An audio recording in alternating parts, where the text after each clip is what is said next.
Okay. Right, over to you, Samantha. Hi. Thank you, Lily. Greetings, colleagues. My name is Samantha Isaac. Thank you all for joining us for today's important dialogue. South Africa carries some of the highest rates of violence against women in the world, an ongoing crisis that affects individuals, families, and communities across every province and social context. Gender-based violence does not arise in isolation, nor does it affect only women. It is deeply rooted in systems, norms, and expectations that shape all of us, particularly the patriarchal and heteronormative structures that influence how society defines power, gender roles, and masculinity. These systems do not only create conditions for violence, they also confine men and boys to narrow, harmful expectations. It is therefore my absolute pleasure to welcome all of you to this important dialogue on behalf of the Southern African Liaison Office. We will hear from our speakers, experts in their fields, about the various ways in which heteronormativity and patriarchy as dominant social forces fuel and exacerbate gender-based violence in our communities. Today's dialogue is intended to create an open, reflective, and constructive space to strengthen shared accountability and to imagine pathways to safer, more equal communities. We look forward to hearing from all of you. On the technical side of things, please note that this is a public dialogue, and as such, it is being recorded as well as live streamed on our Facebook page. Later, it will be uploaded to our YouTube channel in order for the important content of our discussion to reach a wider audience. The first half of the dialogue will be input from our panel of speakers, after which at around 11, we will open up the discussion to all in attendance to ask questions, give input, and engage with our speakers and one another. A big thank you to our panelists for availing themselves to deliver their insights. I will now hand over to my colleague, Tebogo Bubu, who will be chairing the first half of this discussion.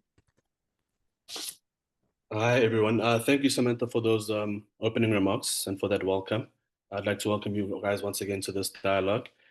My name is Tebogo Lukubu from the Southern African Liaison Office, and I will be chairing the first session. We will have five speakers today, starting with Brian Sibego Ngiti from the Utingo Network, who's the director of the Utingo Network. We'll also have Jade Madingwane, who's the director at FEW, Atini Makodla, who's from the CSVR, and Tenju Mswane, sorry. And then lastly, hopefully around 11 o'clock, we will have Commissioner Siham. We just hopefully hope that they will join us today. But without further ado, I think we'll just start with our first speaker, who is Brian Sibego Ngiti, as I said, the director from Utingo Network. Brian Sibego Ngiti is an accomplished leader, passionate social justice activist, and LGBTQIA+ advocate with over 13 years of experience in program management, advocacy, and community outreach. He currently serves as the director of Utingo Network, leading a dynamic team that works at the intersection of human rights, public health, and social transformation, challenging hate crimes, supporting survivors, promoting LGBTQIA+ inclusive education, and delivering sex-positive, trauma-informed sexual and reproductive health services. Brian also holds a Master's of Education in Education and Development from the University of KZN. He has contributed to several scholarly publications and conferences on gender, sexuality, and human rights, bringing an intellectual lens to his activist practice. So without further ado, please, the floor is yours. Okay, thank you, Tabo. Good morning, everyone, and thank you to the SALO for creating this important space for reflection and for dialogue. So, and I think this conversation is very timely, based on what is currently happening in our country and across, I guess, also across societies. And I think it is evident for everyone. I think we all know that GBVF is one of South Africa's, most devastating crises.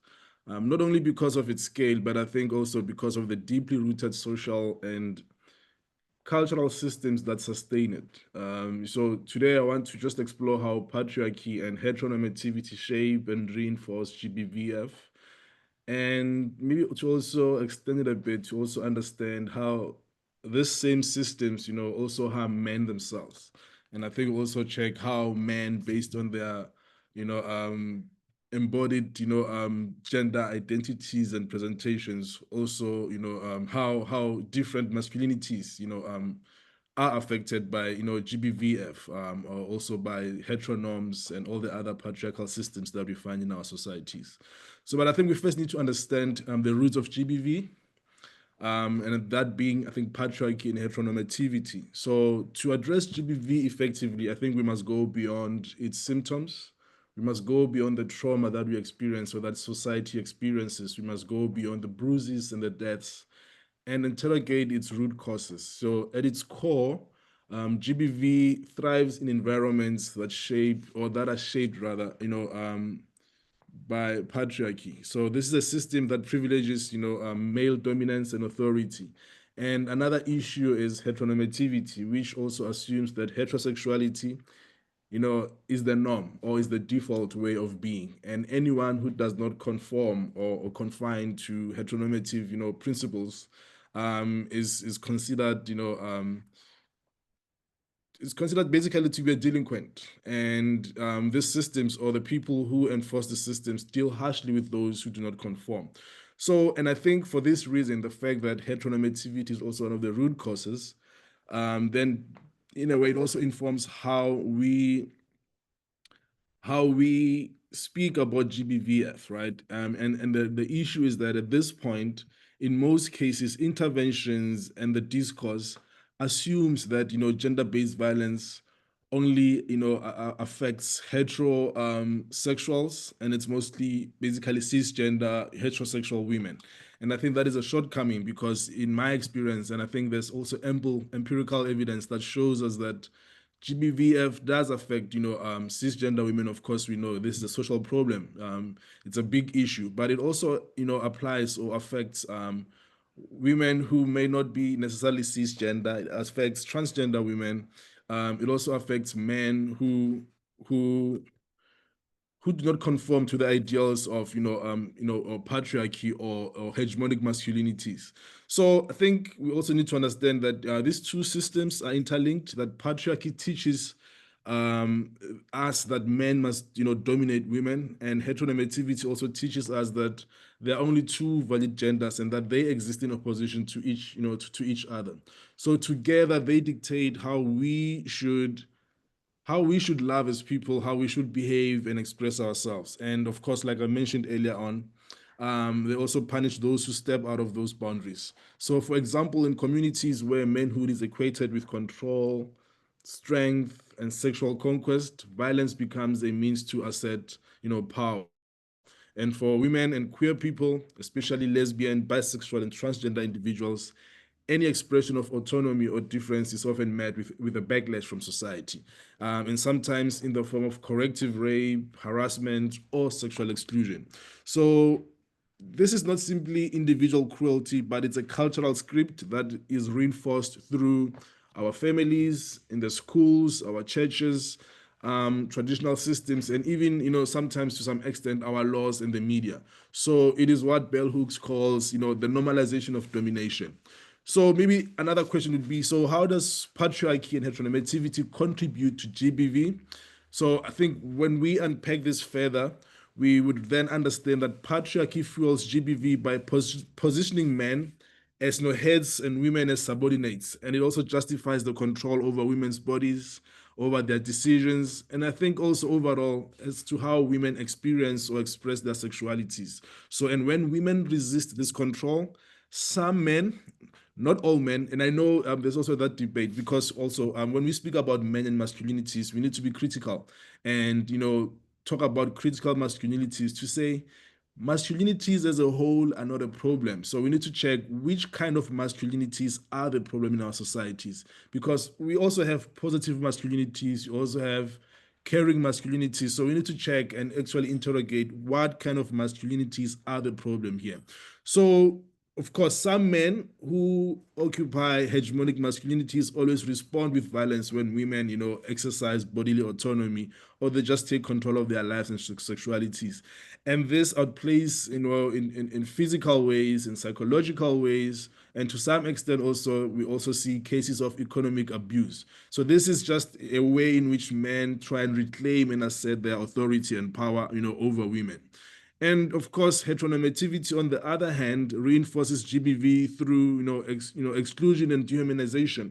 So it also labels queer identities as deviant and making violence against LGBTI people seem acceptable, or even righteous in some spaces. So, for example, in the work that Utingo Network does with survivors of hate crimes, we've seen how queer people or queer individuals are denied justice or even blamed for their victimization because their identities don't fit, the accepted social order. So both these systems create hierarchies of value where men are valued more than women and heterosexual people are valued more than queer people. So, and then overall, GBV becomes the enforcement tool of these hierarchies.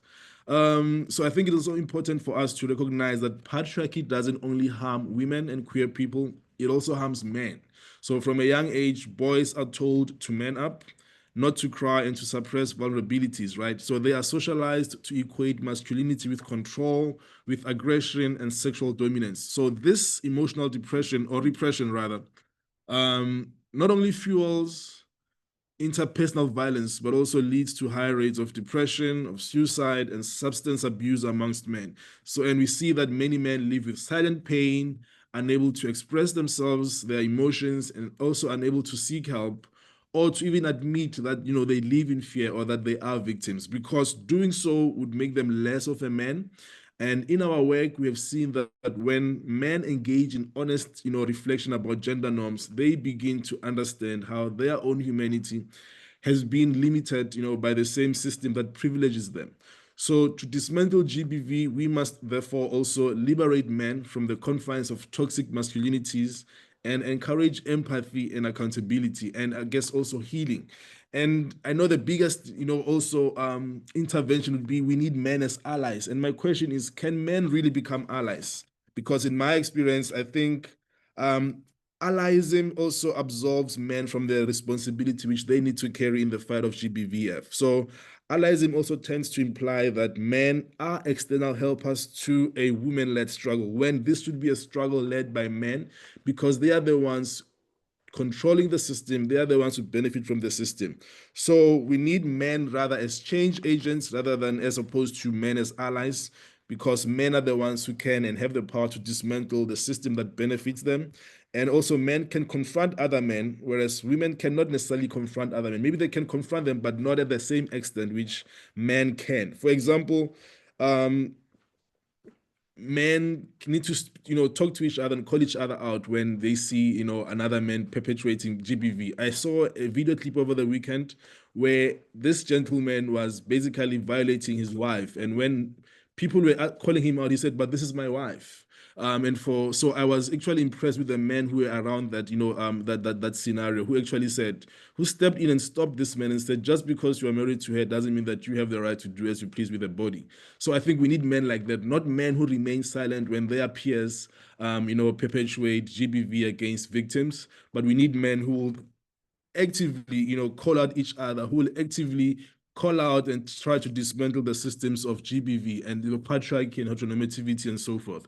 So I think for me, men as allies is a bit of a problem, because I also believe that it's more like tokenism. Because in my also experience, I don't even think men understand what allyism means. For example, some men think it's okay or enough if they wear lipstick or stilettos and dukes on Women's Day and so forth, whereas they need to do more work, because wearing lipsticks and dresses doesn't dismantle the system. Instead, it also plays into the stereotypes, because not all women wear lipsticks or wear dresses and dukes. So I really think we really need to have honest conversations as societies to say, are our systems working for us? And if not, how can we change this? But I think men need to be active at the forefront and perhaps have women as allies to men dismantling the system. Thank you. Thank you very much, Brian. Thank you for that presentation. for outlining how patriarchy and heteronormativity contribute to GBV and for highlighting ways in which men can act against the scourge of GBV outside of tokenistic gestures and posturing. Let's move swiftly to our next speaker, who is Jamila Jade Madingwane. Jade is an activist in the LGBTQIA+ community in South Africa. She is the executive director at the Forum for the Empowerment of Women, or FEW, a Black feminist and lesbian organization that seeks to advance and protect the rights of Black, lesbian, bisexual, and queer women. Jamila has led sexual orientation, gender identity, and expression training sessions with key stakeholders that interface with members of the LGBTQIS community, such as SAPS, the Department of Social Development, health workers at hospitals, the South African Democratic Teachers Union, and the Department of Basic Education. Jade is one of the people who organizes the annual Soweto Pride, which aims to raise awareness and celebrate queer identities, and the Queer Book Fair, which provides a platform for queer authors, writers, and readers to engage and facilitates intimate partner violence dialogues and broader community dialogues. Without further ado, you may have the floor. Thank you so much, Tebogo. And thank you, SALO, for this convening and this important conversation. As FEW, we have organized, as the organization, we have monitored hate crimes cases for over 23 years. And we continue to work tirelessly for safety, dignity, and the rights of LGBTQ persons in South Africa. So when we speak about gender-based violence, I really think we must be clear that this is not an issue that only affects heterosexual women. This is an issue that affects all women, queer women, trans women, and gender diverse persons. And I really think after 30 years of democracy, the reality is really painful. Gender-based violence has not only gone down, but it really has intensified, you know? So when we talk about patriarchy, power, and colonialism, I really think that we live in a country that is politically free, but still deeply entrenched in patriarchy and colonial legacies, you know. I really think these systems continue to silence women, they continue to strip away agency, and they normalize violence, you know. Today, a woman's voice is still treated as secondary. When we cry out to the government for justice or protection, there is no concrete plan, no sense of urgency to stop the violence. Instead, the statistics of femicide rise daily. And women, queer people, and children really remain unsafe in spaces that should be sacred, from our homes to our churches and workplaces to our streets. For example, we conducted a training with men and boys in different areas, namely Limpopo, Northwest, and the men in these areas felt like their own women, and that women don't have autonomy to be themselves and to dress however they want to dress, you know. And our team really felt threatened in the language that they were presenting in.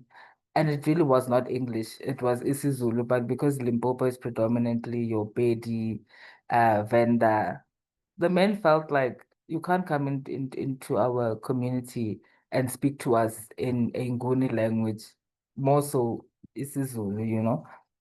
And so that on its own showed the negativity that is seen on women, you know, just in general. So I really think that this is not just a domestic issue, it is a national crisis.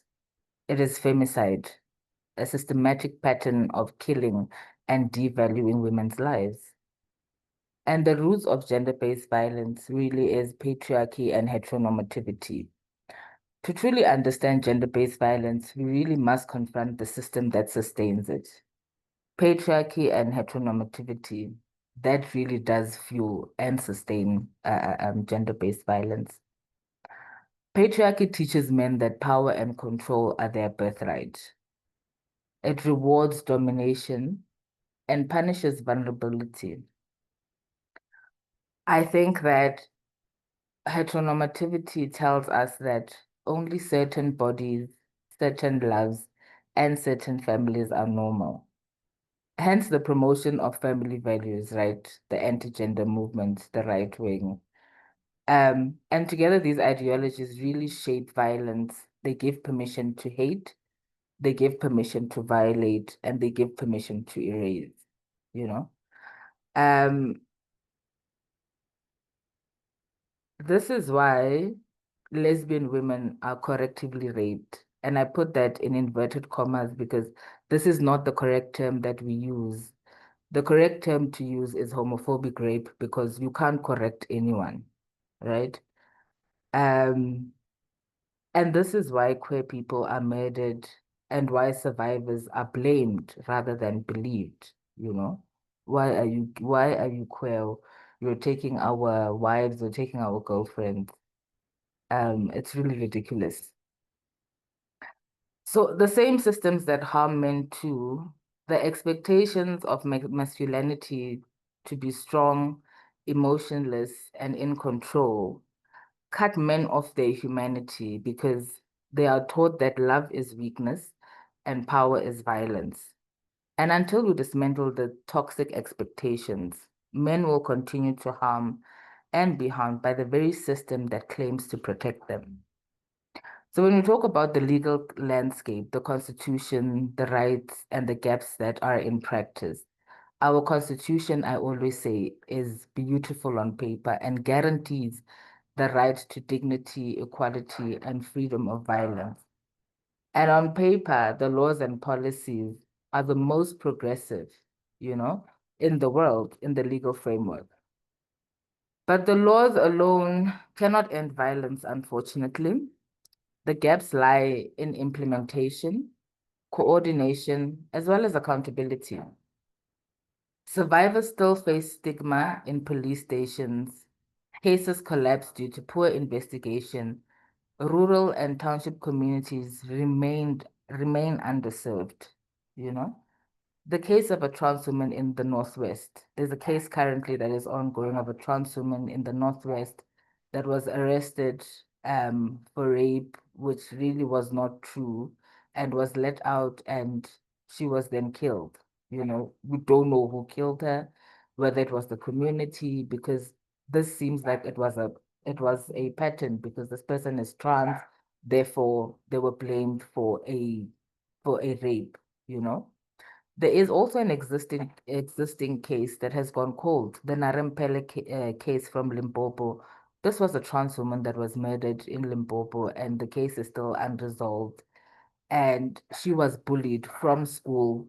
She decided to leave school. She was murdered, you know. When we talk about the National Strategic Plan on Gender-Based Violence and Femicide, this was meant to be a roadmap. Yet nearly 5 years later, after its launch, implementation remains inconsistent.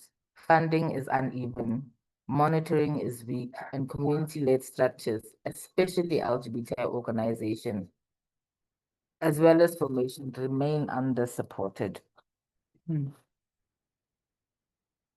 So until the political will is matched by budget action, the plan will remain a document and not a lived protection.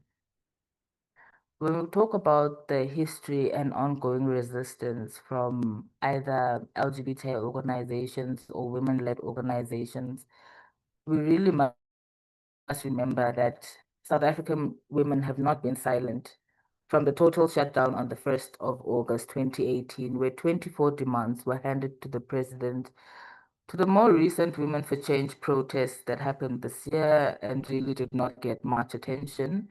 There's another one that's happening on the 21st or the 23rd of November.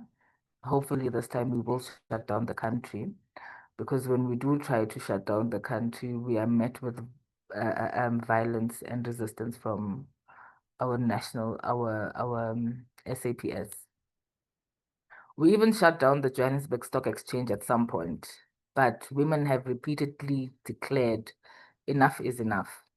But even as we march, we are still met with indifference. Our cries for safety echo into institutions more concerned with image than impact. What is the way forward? What does all of this teach us?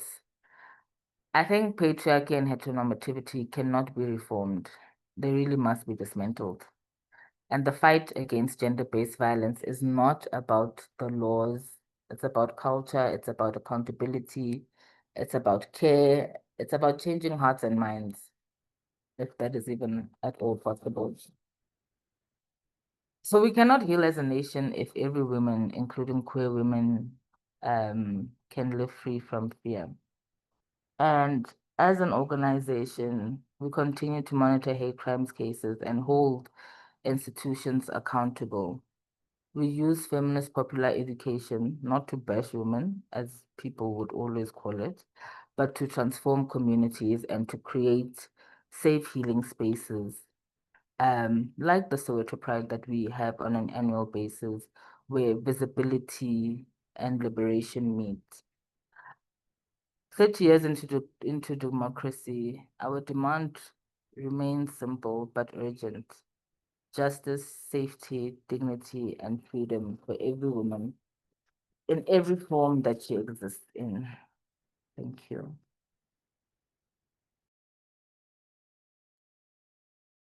Thank you for that, Jade. Thank you for that sobering reality of the nature and, I guess, culture of GBV and intimate partner violence and violence against women in general in this country. Yeah, it's quite a sobering reality. And I think you put it into words that I could not do any better. So I guess now we'll move on to our next speaker, who is Thenjiwe Mswane. Thenjiwe is the author of the Sunday Times Fiction Prize shortlisted novel, All Gomoras Are the Same, and self-published children's book, Uyasabeka. She previously worked as the strategic communicator of the Sexual and Gender-Based Violence Unit at UKZN. She's also an anthropologist and a researcher with a long history of activism. Thenjiwe is a queer violence scholar who holds a master's in anthropology. She is currently doing a PhD at Wits University. She's also an experienced gender researcher and a retired queer activist and author of Uyasabeka, as I previously noted. She is also the parent of Asande Mswana, which she notes is her real job. Over to you. Thank you. Thank you, Teboho. I don't know if my video is on. Can you all see me? We can see and we can hear you, yes. Thank you. I can't see myself, and that's very awkward. Yes, I can see myself now. Okay. All right. Perhaps let me, this is a terrible view. I apologize to everyone who's in here. I am also a thief of capitalism, so I'm stealing time from my current employer. First, perhaps let me say, Brian, it is such a great pleasure to meet you. I've been wanting to donate copies of All Gomoras Are the Same to Utingo Network, but I'm never in Pietermaritzburg enough.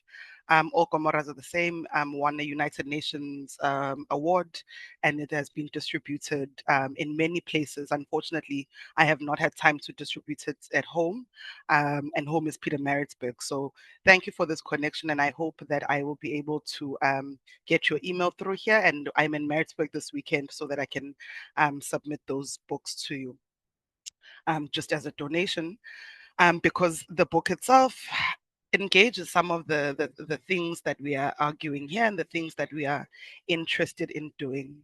And perhaps colleagues and friends and to the people at SALO, my toxic trait is going against the grain. I call myself a retired queer activist because, for one, I do not believe that activism is going to change anything. I have worked with Jade. I have worked at the Center for the Study of Violence and Reconciliation. I have protested over and over again. I remember, and I think Jade may also remember, even on the day that we buried Ufezeka Kuzwayo, we had to protest on that day just so that Fezeka could have a dignified funeral. And so I want to come in differently, and I want to come in perhaps in a little bit of a scholarly approach, to go, perhaps colleagues, the challenge of patriarchy and heteronormativity. I want to argue that it is not a challenge of manhood. I'll argue that it is a challenge of masculinity. And here I want to quote Prof. Pumla Qola, who's a scholar who has done a lot of work. She has written the book Rape: A South African Nightmare, but a work of hers that I'm currently working with and tackling myself as a violence scholar is The Female Fear Factory. But before The Female Fear Factory, in the year 2007, Prof. Qola writes, and she says, gender transformative work requires that masculinities, Black, white, straight, queer, be radically revisited and transformed honestly in dealing with the siege under which all South African women continue to live. And here she uses the word woman and not female. This is before she had done Female Fear Factory. Female Fear Factory comes in a bit later. So she uses the word woman here. She says, we must revisit and it must be transformed honestly in dealing with the surge under which all South African women continue to live. We must, no, she says, we are not speaking truths. And until we are able to address them, as well as the long histories that they come from, we will continue to live with the scourge of gender-based violence. Then later, she writes a book called The Female Fear Factory. And in her writing of The Female Fear Factory, she positions the female as not just a body with a vagina. She positions the female as an idea of those who are oppressed, right? And so I want to hear and perhaps even come to challenge you as well, Jade. My current work is interested in queer violence and in particular queer gender-based violence because I am very interested in the honest conversations, as Prof. Qola says. Patriarchy, yes, it creates the idea of man and womanhood, but the key work of patriarchy and heteronormativity is the creation of the binary of female and or feminine and masculine and or and masculinity. And I want to suggest that masculinity is the scourge under which even lesbian women themselves find themselves perpetuating violence. We cannot speak about gender-based violence as if it is only perpetuated by one body. And so that is one of the key things to go.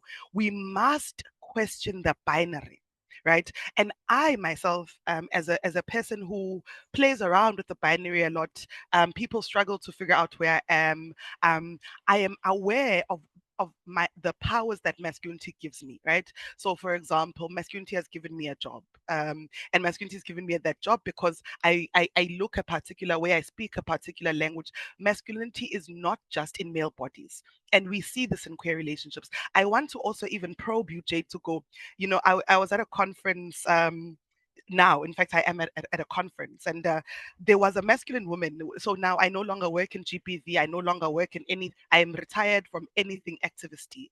As I've said, and Jade knows this, I retire every 2 years. That I am here is shocking me as well. But I encounter this woman.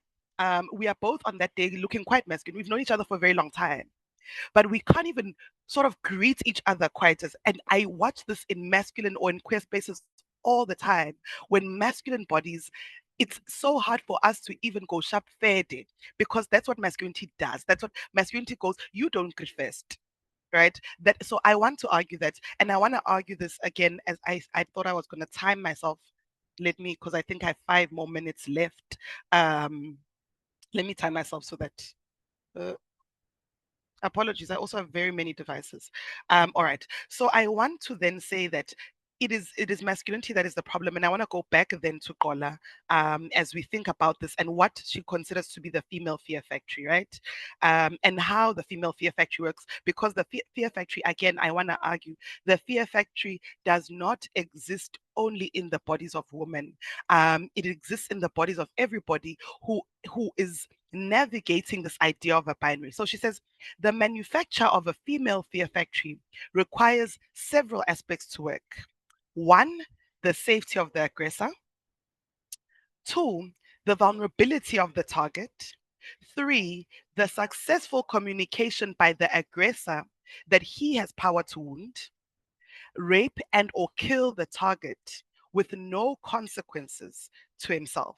And again, I want to go back to Jade and go, if you think about homophobic rape, and I'm arguing, Jade, there's a paper I'm currently writing where I argue that masculine lesbians are in fact the safest if we are fucking the wives of married women in their houses.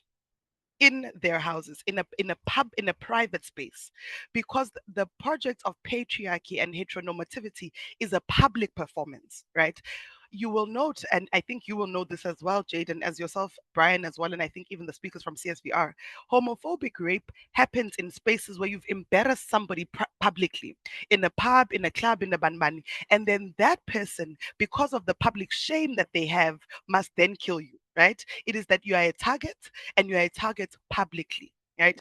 And whereas if you are doing something privately with somebody's wife, that person, if you die in their house, and I always think about the Viola Davis line about why is there a naked man, why is there a dead white man in my house?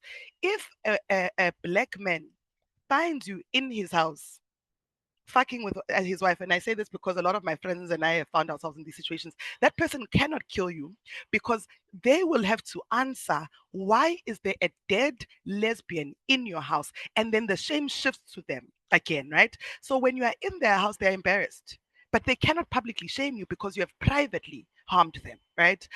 So I want to argue. And so we see masculinity as a public performance. And so again, for example, masculine women, you perform it outside. Inside of the house, maybe, you'll cook, you'll do this, you'll do that. But as you sit as a collective of people, it is a public performance. And so my argument, colleagues, is that I do not believe, and unfortunately, I do not believe that any public, even the protests themselves, especially in a capitalist world,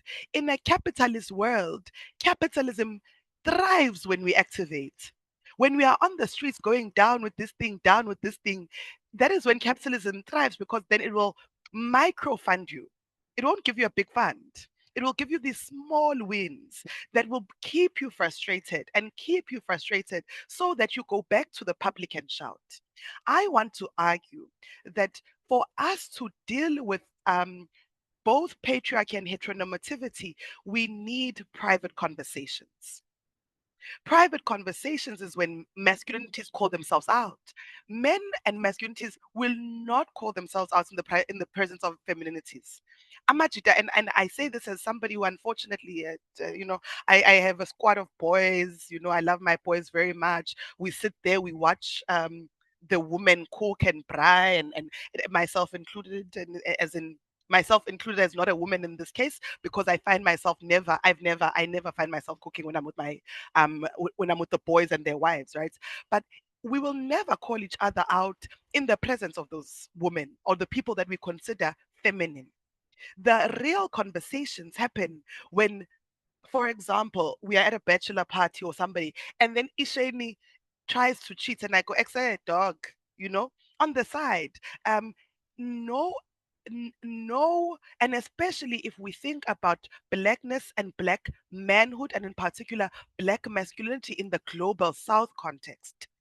Black men and black masculinities have been ostracized for years publicly in the global south, but also in the global north. People who are hung publicly. If you think about the prison system, that is a very public shaming. If you think about going into a prison and the fact that you must squat in the presence, that is a public shame in interaction. And so I want to argue that because patriarchy and heteronormativity are these very, very public performances, what we must do, and why I say, Teboho, as I close, that I am my greatest job is to be umzali Asanda. Asanda is a boy child. Asanda is a boy child who I think Jade knows. Everybody has. My child has grown up in protest. My child was at the total shutdown. My child watched me swear at Cyril Ramaphosa. My child has watched and those who know me again, he's been at every single GBV, anything, and those things have not necessarily helped him shape how to become better. It is the private conversations that I have with my boy where he then critically goes, but this, but this, but this, such that he can have those private conversations with his friends. And because we cannot, and it does not work, to use the same method of public shame that is in itself deeply based on a coloniality, because white men are never publicly shamed. And white masculinity is never publicly shamed, but Black masculinity continues to be. And so I want to argue, I want to come in on a different scale to go, the honest conversations that Prof. Qola says, the gender transformative work that Prof. Qola speaks about, that work is not a public work, because publicly all we have ever known is shame. Publicly all we've ever known are these aerobics of matching. The work is a very intimate, private work. And in that private work, I think we'll begin to break down the binary of masculinity and femininity, because in that conversation, you can say things to men to go, and Shaka, it's okay to cry. Those are private conversations. And that's when you begin to see change in behavior. No public shame for any of us has ever resulted in any large scale transformative work. Thank you very much. Thank you very much for those words. Thank you for extending the bounds of masculinity and expressing how it presents and who can portray it in what ways. I think it's an important note that masculinity is not merely a trait of men, but a tool for expression, and we should not be thinking about these terms in a binary lens. So thank you for that. We're going to move on to our next speaker, who is Atini Makodla. Atini is a gender assistant at the Center for the Study of Violence and Reconciliation and a gender studies master's candidate at the University of Cape Town. His research interests include Black masculinity, violence, deconstruction and decoloniality, as well as gender mainstreaming and diversity, equity and inclusion. Atini, over to you. Thank you, my good sir. Is this incorrect? There's a bit of feedback. I'm not too sure if it's the same issue we were having earlier. Can you try again, maybe? Are you still on? This Let's I hear can again. still hear it actually. Yeah, we're still hearing the feedback. Can you? I see there's still two Atinis. I don't know if you were using the other one before. Yeah, I put the other one in the waiting room. Try now. Can you try now? Is this better? Much better. Thank you very much. Oh, fantastic. Oh my word.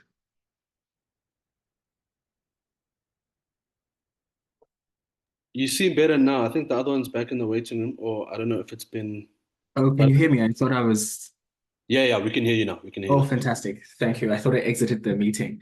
No problem. But again, really, just wanted to say thank you to the organizing partners for this webinar, and just for holding space for such important conversations, particularly around men and masculinity and its relationship with violence.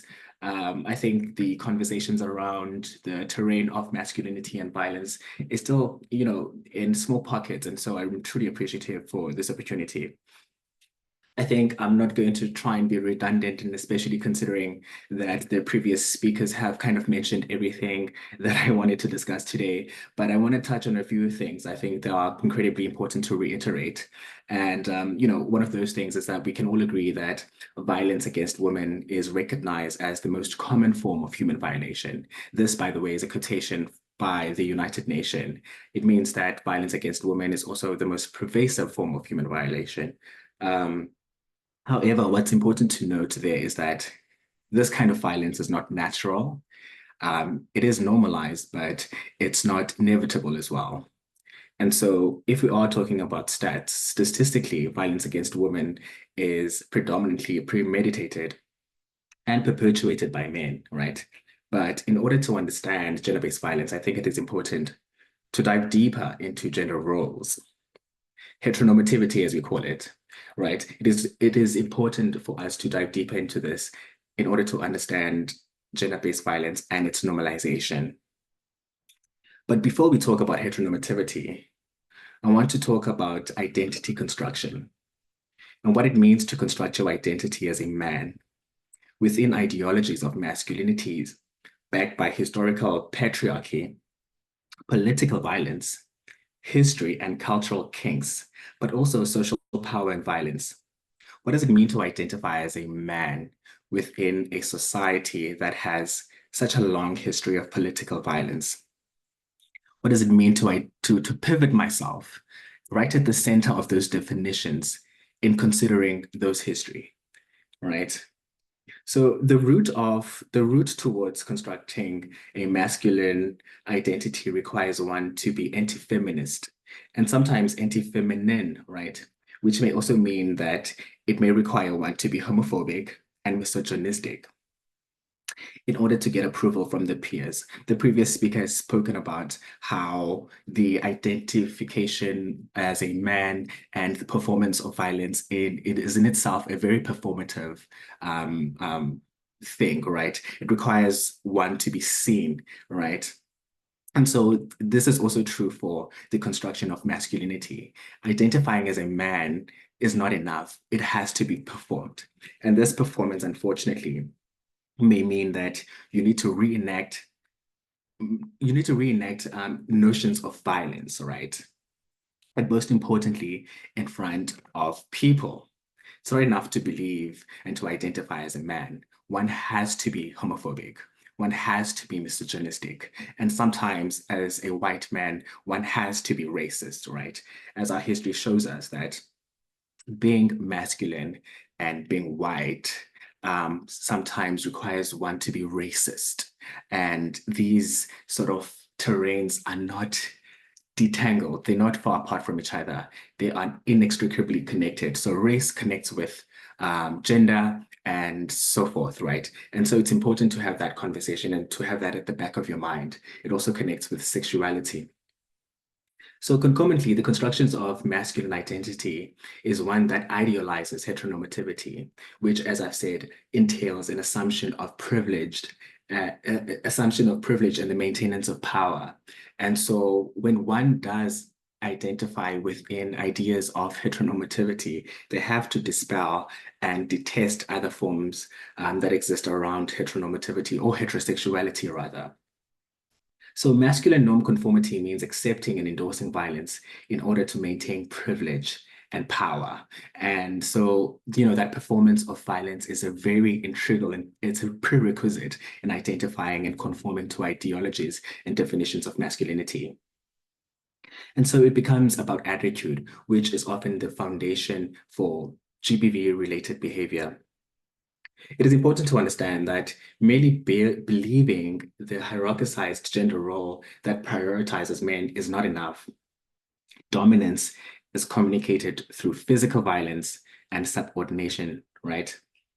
Another element that we need to consider as a factor that invisibly sustains violence against women is the definitions attached to our gender identity.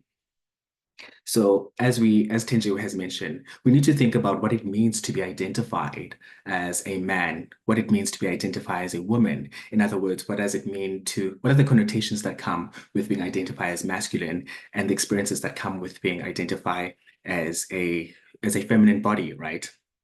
But also, if I'm stretching the conversation a little bit further, what does it mean to be identified as a gay man and the experiences that come with those identification? For example, it may mean that being identified as a gay man, the experiences that may come with that connotation is homophobia, right? And the experiences that may come with being identified as Black is racism. And the experiences that may come with being identified as feminine may be violence, right? And so when we talk about identification and definitions, what does it mean to identify? We need to think way beyond, right? Than just the gender roles attached to it. What are the social interpretations? What are the histories around these definitions, right? So when I think about adjectives attached to and associated with masculinities, the words that convey men these are words that often convey men as inseparable from power and violence, right? the definition becomes self-identifying mechanisms as well. Sorry. And so because they are self-identifying mechanism, they need to be constantly reenacted, right? They need to be constantly reinterpreted and performed in order to continue sort of identifying within that category, right? And as I've mentioned, the only way to continuously identify is by performing violence, right? And that's when gender-based violence comes in. It can be seen as well as a masculine identity rather. The definition of masculinity and being a man sometimes is not necessarily just being a provider. It's about the performance of violence, particularly in front of the public, as Tinjiwa has mentioned, right? And so you begin to self-proclaim these names by actioning them, right? So you begin to see yourself as powerful, as strong, invisible, and a superior member of society. And that comes with a lot of violence. These definitions in themselves are quite violent, you know. So these definitions lead to the normalization of violence against women in essence. This is something we can all agree on, right? However, what I also want us to maybe engage a little bit is the less talked about side of this conversations when it comes to definitions is that these definitions are not only harmful towards women, they are also harmful for men. As Samantha has mentioned, these are narrowed definitions and are full of expectations, right? Creating pressure for men, right? For example, when we think about the definitions of being a provider in the context of South Africa, it becomes quite unrealistic, especially considering the high unemployment rate that particularly affects men. What does it mean to be a provider in the context of South Africa, right? As a man, I see myself as a man because I'm able to provide, right? And in a situation where I'm not able to provide, what does that mean, right? Especially considering the political and social aspect of my context. You know, unemployment is something that we can't control, unfortunately. And so when I cannot identify with that category of being a provider, what does it mean? What other definitions do I go for? Sometimes that may mean being violent, right? And so those are some of the things that we need to talk about when it comes to definitions. And the definitions, they kind of restrict men into being violent, right? And so even when you are a provider, right, you then tend to be the powerful voice within the household, which it can sometimes be a violent act, right? But when we think about definitions of masculinities, these categories that these definitions may have, they somewhat untowardly continue to reproduce violence. They still pivot men in a position where they will then still continue to become violent, whether they are unemployed or not, right? And so the narrowed definitions, what Samantha was mentioning, connotates to that. They are narrowed in the sense that they somewhat still propel men to continuously be violent, despite which category of the definition they may fit in. And so when we talk about patriarchy as well, we must also understand that it affects men in this aspect, particularly the men who may not identify with these patriarchal notions and definitions of masculinities, right? And these may be the subordinate definitions of masculinities that may be considered gay. And so for me, really to close off the conversations is that we need, there's a lot of work to be done in terms of redefining identities and reconstructing identities and interrogating some of the definitions that we blindly take on without realizing where are we positioning ourselves in the hierarchy, where we are identifying ourselves as. And so the definitions of masculinities themselves untowardly perpetuate violence. Thank you.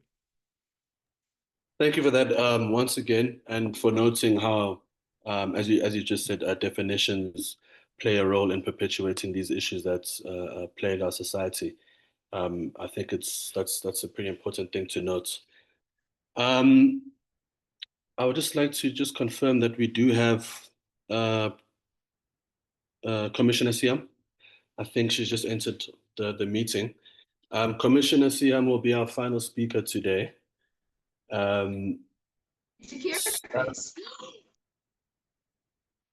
Sorry about that. Siam Samai is a prominent feminist lawyer and the commissioner for the Northern Cape Commission for Gender Equality, but today we'll be speaking in her personal capacity. She is dedicated to advancing women's rights and equality in South Africa. She's been practicing as an attorney since 2001 and holds an LLM from the University of Western Cape. She has extensive experience in constitutional law and has served in various leadership roles, including the director of the Women's Legal Center, where she focused on strategic litigation and advocacy for women's rights. I don't know if you're ready to speak now. Sorry, I noticed that you've just joined this meeting now, and I hope that we can hear you and see you. But yeah, the floor is yours. Yeah, apologies firstly for being late. I've explained that I was in court this morning, and then also in addition to that, I just had a couple of meetings. I was confused with it. My apologies for not providing that context.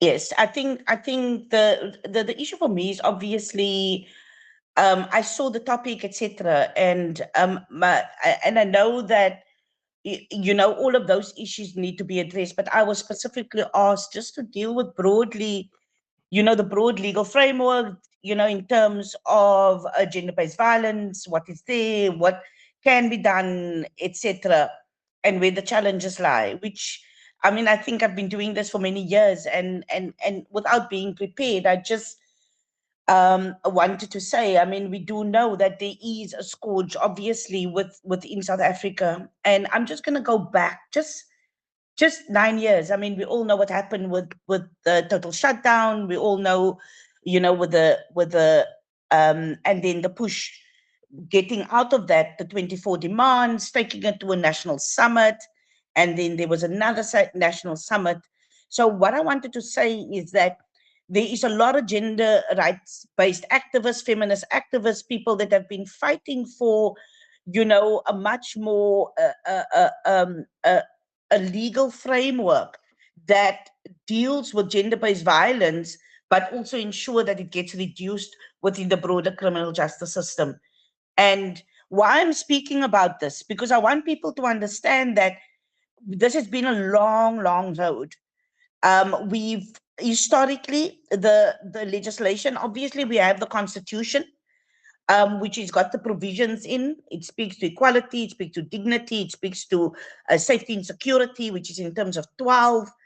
And the out of that, I mean, I'm talking about before the summit, and was the various pieces of legislation that we have, which was previously, it was Domestic Violence Act, Prevention of Harassment Act that came afterwards. We've got the Sexual Offences Act.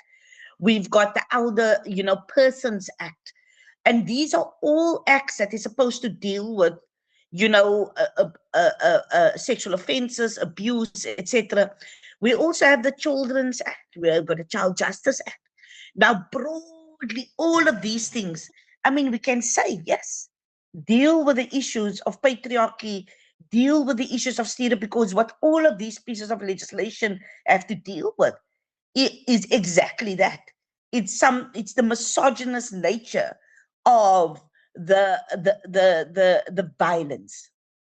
And then obviously, activists have pushed for many, many years that the Hate Crimes Act, etc., needs to come into fruition. And so these are all the pieces of legislation. So we had it. So this is what we call supposed to be formal equality. It's supposed to allow people access, yes, the law, etc. But what we have seen is that on the court roll, for example, I'm going to give you an example, that there is, for example, 58,000, these are actual stats, it's between 56 and 57 over the past 10 years. You can go into the annual report of the NPA and you can look at, various statistics. Those are the amount of sexual offenses, for example, and going through the criminal justice system, the NPA would say at the end that there is more than 70% in terms of convictions. But what is the 70% of? Because during this period, there's a lot of cases that gets withdrawn. Why? Or it falls off the roll. It's because of exactly these challenges that the previous speakers most probably spoke about, which is, secondary victimization. Why? Pressures from families. Why? Lack of transport to the court. Why? Dependency on the perpetrator. Why? A court system that doesn't take into account if it's a transgender or even an LGBTI person through the system, not just secondary victimization, you actually get searched. And so it doesn't take into account itself. If you have a trans, these are all things that we need to be able to understand that the system is supposed to deal with, but it doesn't. And so what do? I mean, my issue is that people amend laws all the time, and the problem is about implementation. It is about a broader consciousness of a human rights consciousness, and also centering dignity where victims and survivors is concerned. Because you can have all the pieces of legislation, but if you don't teach people around actual examples of what is misogyny, what is heteronormativity, what is, because then you'll never be able to see. I was in court today, obviously for my neighbor, to be able to give court support, etc., sitting there. You have the prosecutor asking the witness, remember the witness is also a victim, do you still want to proceed with the case? With the perpetrator also sitting just further down. And obviously, the person, the prosecutor doesn't know, she's very nice, etc., but doesn't understand the gravity of asking that person in front of, possibly everyone. And in there, I mean, there is no consciousness. There's no deep. I mean, the person didn't do it with maliciousness, but there was no consciousness because they didn't see even what is happening is wrong. So these are the practicalities. But what can people do? These acts are there, and what they've also tried is to be able to ensure that there isn't just complete reliance on lawyers, but I have seen that the corridors, you can't navigate this without the lawyer. And when you want to place this in, and you can't access, for example, a legal aid lawyer for whatever reason, or there are various reasons why legal aid also might not or cannot represent you. The problem is that how are you going to then navigate that particular system? And then it means it costs money, and the system costs a lot of money. And sometimes the vigor of that system and continuously being confronted with either victim blaming, misogynistic language, or it's not comfortable to go through the system, the person will withdraw. And so that is currently where we are sitting. And so coming back, that is the broad legal framework. And then in addition to that, we've got a lot of court cases. But we also need to understand that even though we have taken the state to court because they had a duty of care towards victims and survivors, and if there was negligence on their part. But how many people can afford to go to court to be able to ensure that the state, which is such a huge machinery, to say that it was your responsibility? And people can't afford that. And we don't see that change. What more needs to be done to be able to sensitize prosecutors, sensitize lawyers, sensitize those that are dealing with victims and survivors, to have to center dignity in relation to how they interact with that person. And I don't think it's there. I don't know if there's any questions, because I know that I was then asked to speak about broadly the broad legal framework. So I can tell you that there is a legal framework, but it's the lack of implementation which is the challenge, and how victims and survivors are treated within the system, and how it's a problem. I don't know if there's any specific questions that you might have. Thank you for that, Commissioner. I think questions will come forth in this next session, which we're about to enter into now. But I'd like to thank you and all of the speakers for your thoughtful contributions. Today's discussion, I think, has drawn a clear picture of how the intersecting influences in patriarchy, heteronormativity, colonial legacies, and cultural norms and societal values continue to shape harmful behaviors and power relations in our society. I think you guys have all collectively illustrated how these forces contribute to toxic expressions of masculinity, which in turn fuel gender-based violence and, at its most extreme, femicide.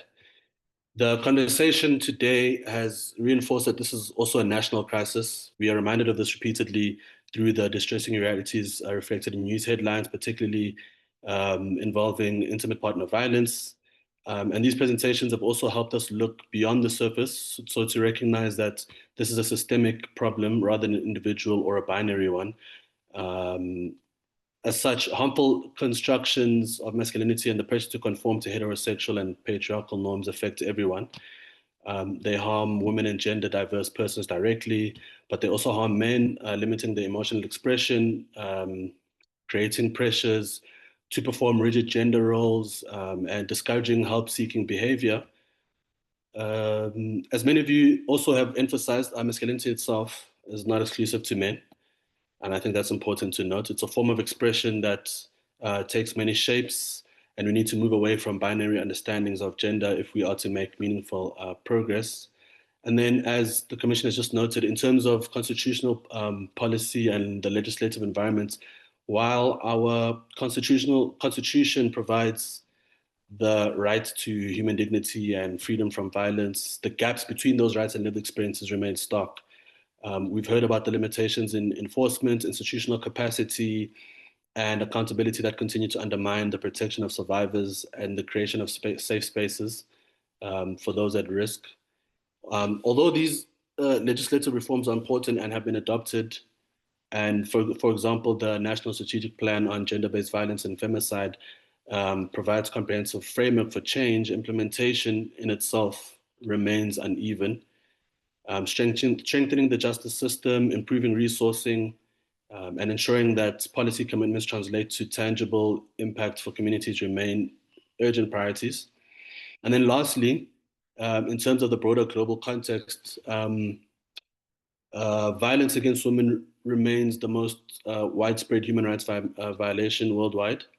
And in South Africa, South Africa continues to face some of the highest recorded levels of violence against women, where reliable data exists. But our discussion today has reaffirmed that this is not just a women's issue.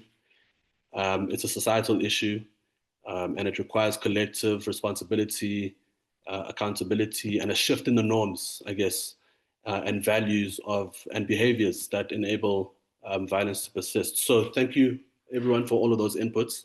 I thank you for your honesty and your willingness to engage. My hope is that we leave this conversation not only with a deep understanding of the roots of GBV and an importance of understanding and defining some of these terms and issues, but also with the renewed commitment to transforming the systems, attitudes, and practices that allow it to continue. So without further ado, we're going to move on to the Q&A session. And my colleague Lily Manoem will take over to chair that session. We have a few questions in the chat, but please, we welcome, and we have a hand raised already, but please, we welcome all the questions and inputs that anybody would like to raise at this point. I'm going to move on now to my colleague, Lily. Is Lily still with us? Thanks. Thank you very much, everyone. Thank you. Thanks so much, Tebogo. So yeah, I'll be facilitating the second part, which is now going to be the discussion and engagement, where everybody here can participate. You can ask questions to the speakers. You can provide input and ask questions to the room at large. I think unfortunately Commissioner CM had to leave, but because she was in court, but we're very grateful that she was able to join us for that section to provide us with that overview.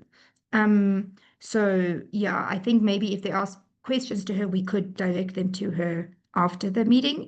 We could email her or something. So, but otherwise, our other panelists are here, and also we could also invite our panelists to also come in and respond to one another just now. But let me start with. I can see that there are questions in the chat, and we can read those out. But we'd also encourage everyone to unmute yourselves, raise your hand, and speak. So, if you did write a question in the chat, you are invited to raise your hand and I'll call you in. Let's start with the first hand, Kebotlale. Thank you so much. Hi, everyone. My name is Kebotlale Mutsiotat. I'm from Wits University in South Africa. And SALO, thank you so much for hosting this important dialogue. And thank you to the panelists for a wonderful and excellent engagement. My question is for Tenjiwe Atini. And I'm mostly thinking about our conceptions of gender, but also moving away from the binary in ways which allow us to facilitate an environment which continues the conversation on the violence of patriarchy and heteronormativity, especially in vulnerable and marginalized communities. This in light of the fact that a lot of our panelists have outlined the fact that there's little response to a lot of the violences that continue to be perpetuated. But not only do we have a little response, we also don't have enough education, which for me is a bit of a dismay, considering the amount of work that is being done by feminists and activists in this country, because many people are doing the work. But then obviously this lack of implementation of policy, this lack of response is an indication of the erasure that is being perpetuated strategically by the structures of specifically patriarchy and capitalism in South Africa. And so really my question, narrowing my question down in light of what I've said, Atini and Tenjiwe, in what ways, given the fact that we have this stagnancy in response and in implementation, in what ways can we continue the conversation on the violences of patriarchy and heteronormativity and gender-based violence in marginalized societies, especially in rural communities and township spaces where women continue to face these violences the most, and also these women don't have the right responses available for them, the right structures available, the right safeties available for them. And so what does it mean then to be economically excluded, to face the triple oppression of race, class, and gender, and then to also face the violences of patriarchy and heteronormativity, and then to have this be catalyzed into, well, we've talked about murders, but outside of that,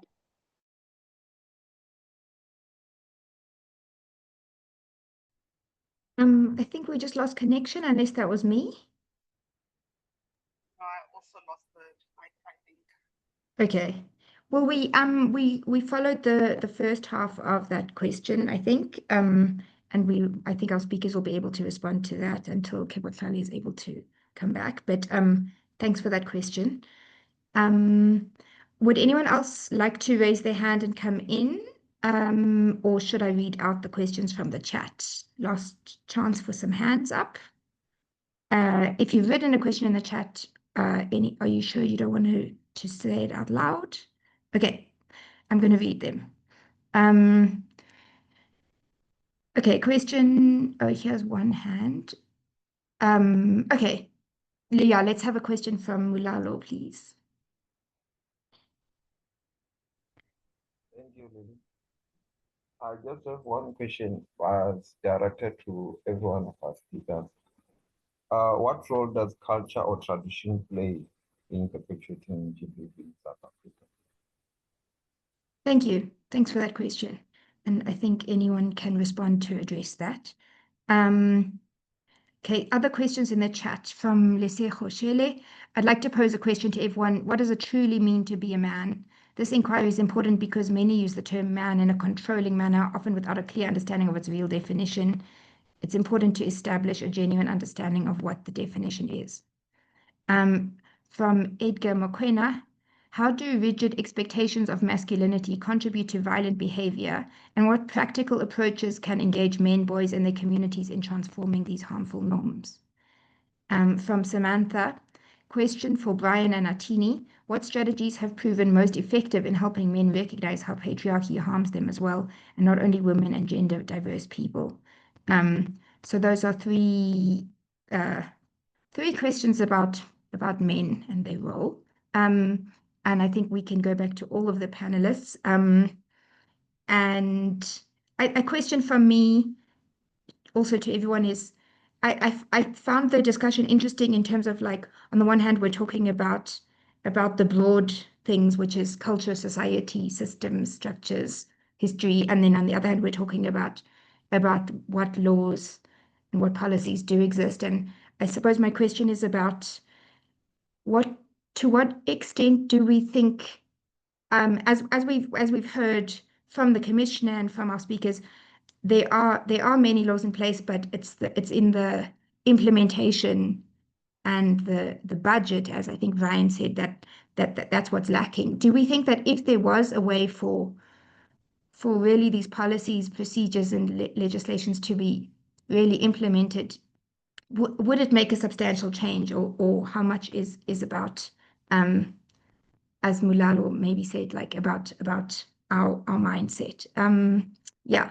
Any more questions? Last chance before I'm going to hand back to the speakers to respond on this round, and then we could take another round.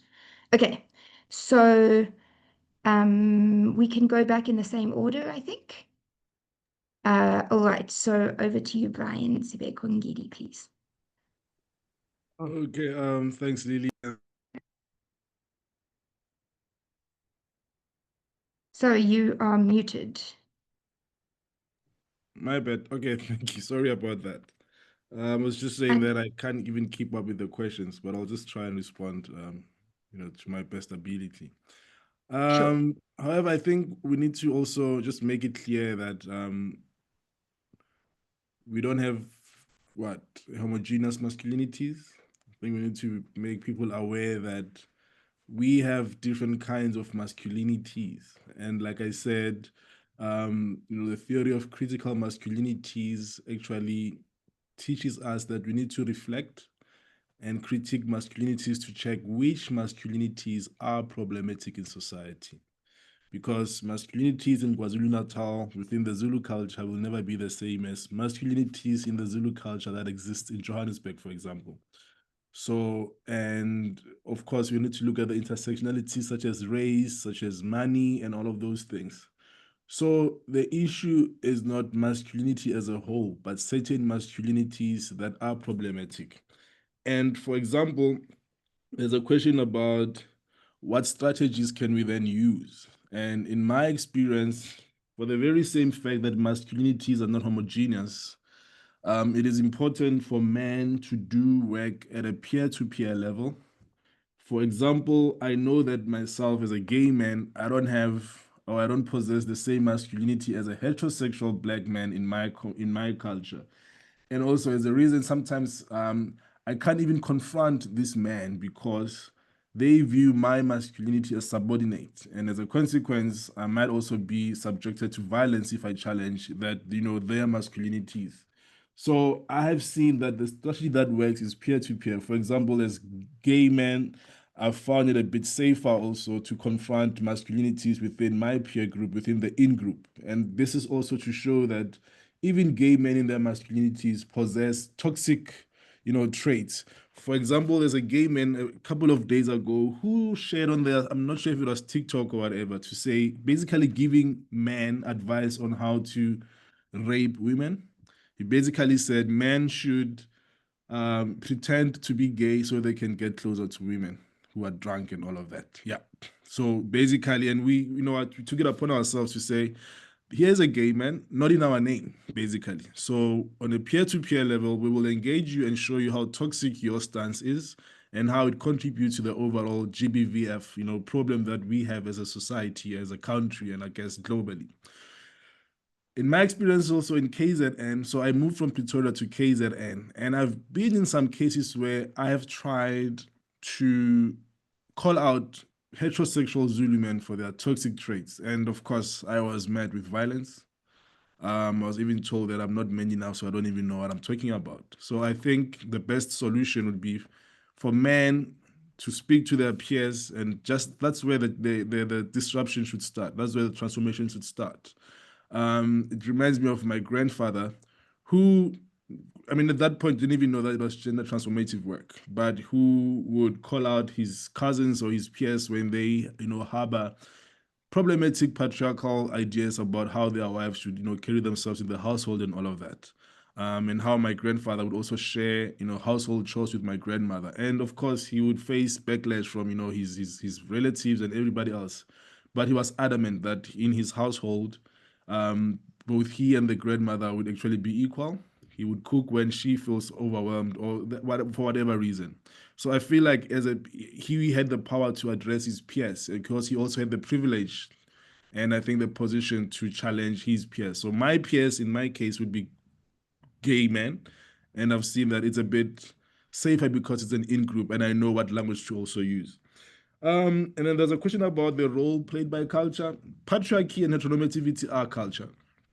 And of course, they can differ across races and across cultures, but they are the tenets of culture, basically. So I think it's a bit, it'll be difficult for us to speak of one as if it exists external to culture and religion and so forth. So both culture and religion inform how patriarchy outplays in societies, how heteronormativity outplays in societies. So of course, when we want to do gender transformative work, we also need to dismantle, you know, the tenets of our religions and our cultures. But of course, we also need to remember that not all cultures are the same. And in some cultures, you find that they actually advance or push, you know, maybe positive masculinities. And of course, I think that's something maybe a lot of us might not even be aware of.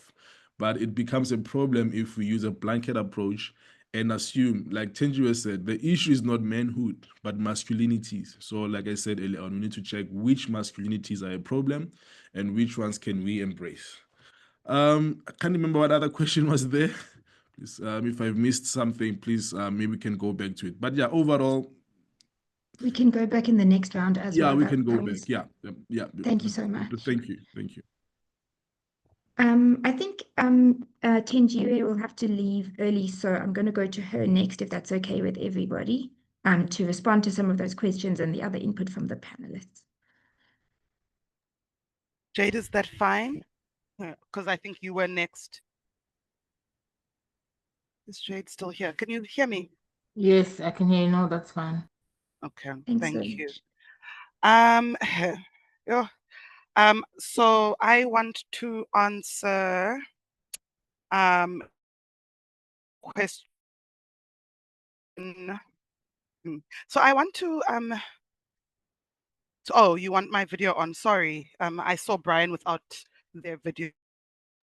Yes, Thought please. it was fine. Is this fine? Can you see me? All right. So I think I want to perhaps answer and say I do think, Brian, I think that all masculinity, I think it's all. I definitely that all masculinity is problematic. I think that's the one question. But I think that there's a scale, maybe a scale where there are things that may be useful in particular masculinities. And I say that all masculinities in the present form, in this moment, in the post-colonial moment, because I want to go back. Oh, that's where they are. I want to go back to Fanon, because Fanon says in the everything that we have has the mineral strata of colonialism. So there's really there's nothing that we have that feels like it is ours. We are in the post-colonial trying to recreate a lot of what we feel is ours. And a lot of that is built on mythology, etc., etc. But everything that we can never go back to the year 1800, nor will we ever fully know around the year 1800. We are all trying really, really hard to go, how do we self-identify? So I do think that a bulk of the masculinities that exist right now are all problematic. So that's the one question. I think for me also, I do think that we can define manhood and masculinity as well. I was looking, oh damn it, now it's gone. I wanted to find a quote by Dr. Ratele. And if I don't find it in the interest of time, he says men learn how to be men by how they address each other, right? It's gone. Oh, it's gone. But Prof. Radela defines for us what. Oh, yes, I found it. So we do have examples of what it does mean to be a man, and I believe in them. And of course, there's different types of scholarship, and we can of course agree and provide nuance. But Prof. Radela says men learn how to be men by addressing others. So you learn from when you're a child, you learn how boys are meant to address other people and how boys must address each other, for example. Then by comparing themselves to others. So looking, and your parents do this as well, to go, umfana waka banbani is like this and this and this and this.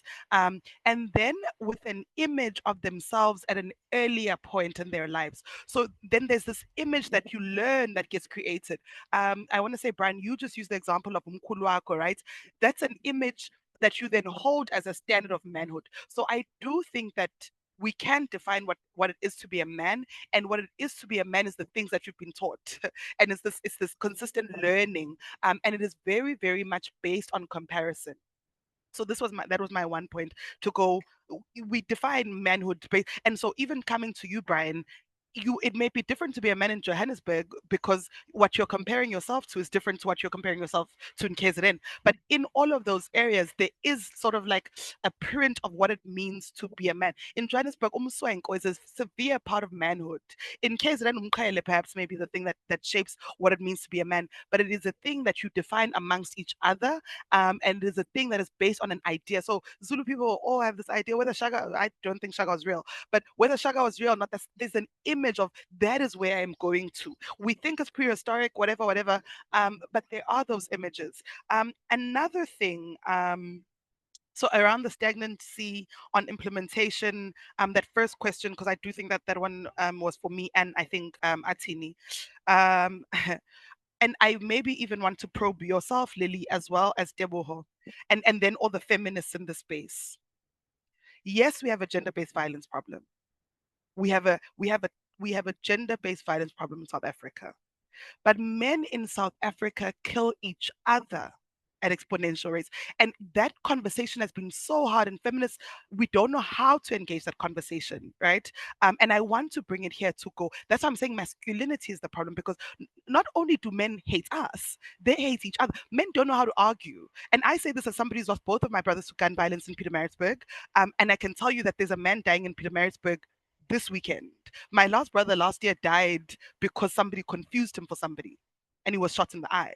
Right? Like something as simple as men in South Africa kill each other at rates that are higher than everywhere else in the world. The only other place that we've seen men kill themselves in the way that they are is in Brazil, right? And there's something about what's happening in Brazil, because even in Brazil, it was Black men killing each other.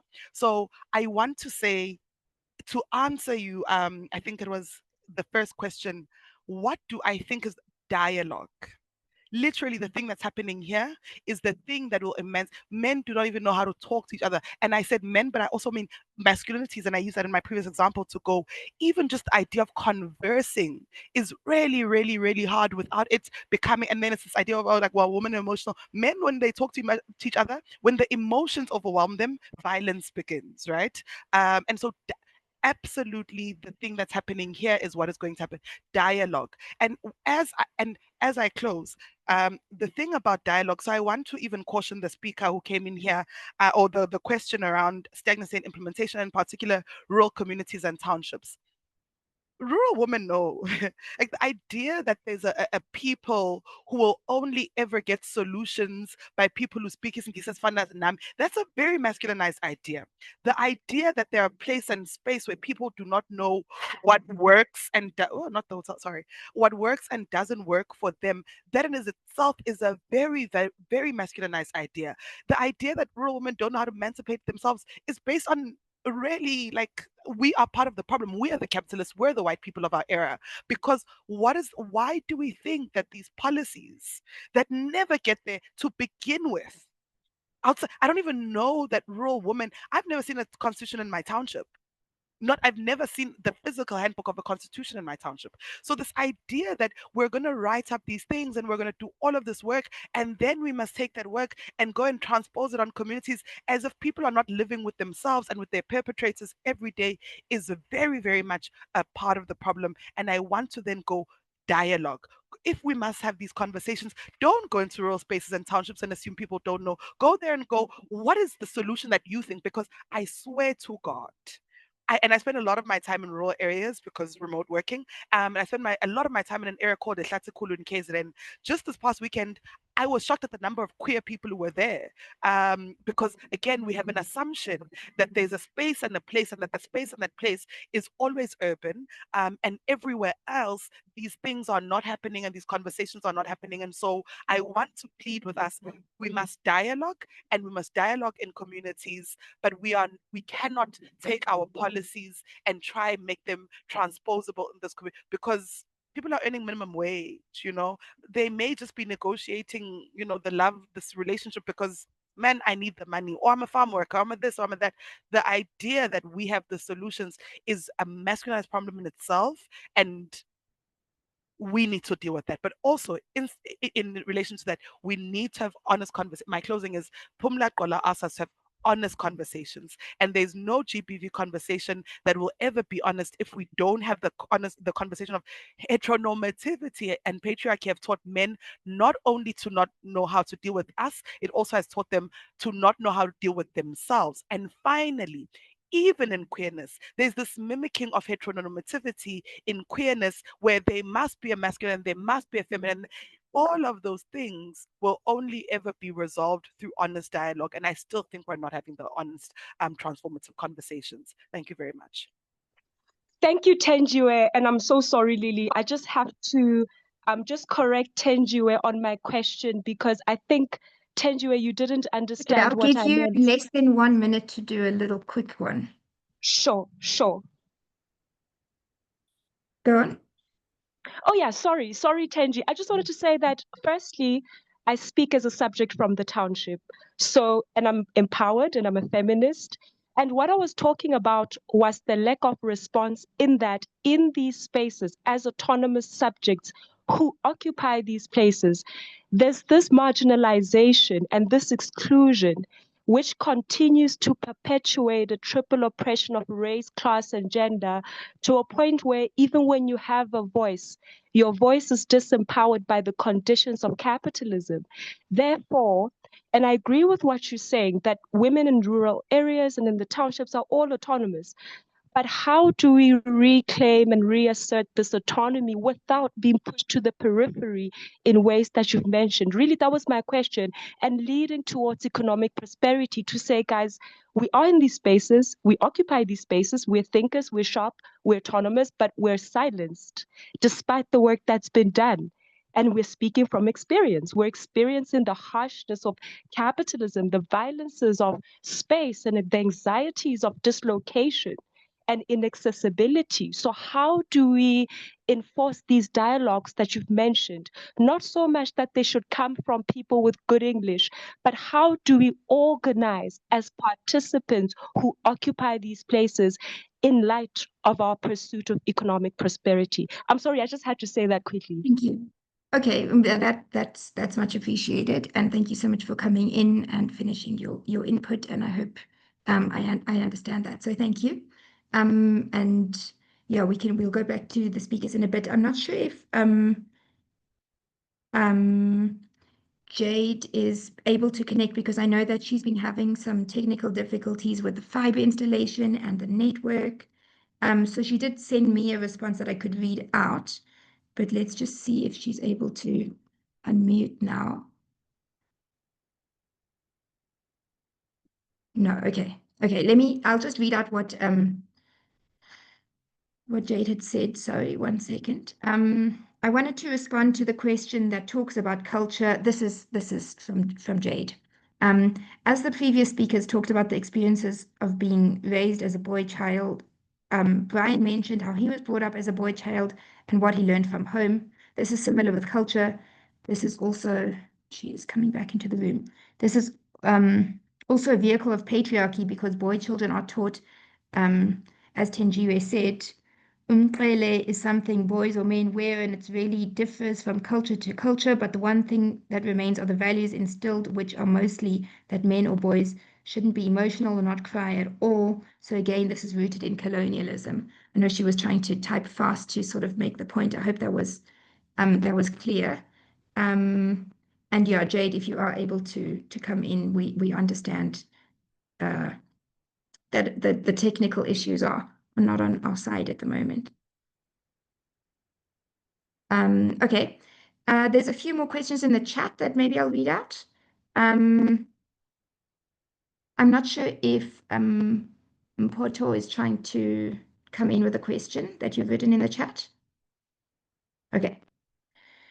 From Gilbert Cutter, acknowledging that undoing some of the worst traits of masculinities or misogyny/misogynoir, heteronormativity, and the patriarchy can happen in personal and private spaces.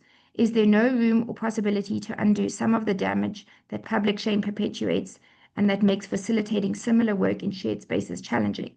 This is considering that the rigidly defined roles of both manhood and womanhood can and do uphold the patriarchy. How can we talk about the inherent dangers of, this is continuing Gilbert, how can we talk about the inherent dangers of romanticizing tacit consent in courtship and intimacy, particularly how they glamorize some of the more toxic traits of manhood and womanhood, where men are expected to be pursuers and women are expected to be pursued, and any deviation from these roles threatens masculinities and is often seen to incite violence. Then from Mpoto Mashilo, thank you very much. Mpoto from University of South Africa. Culturally, GBV is discouraged or looked upon as not the done thing.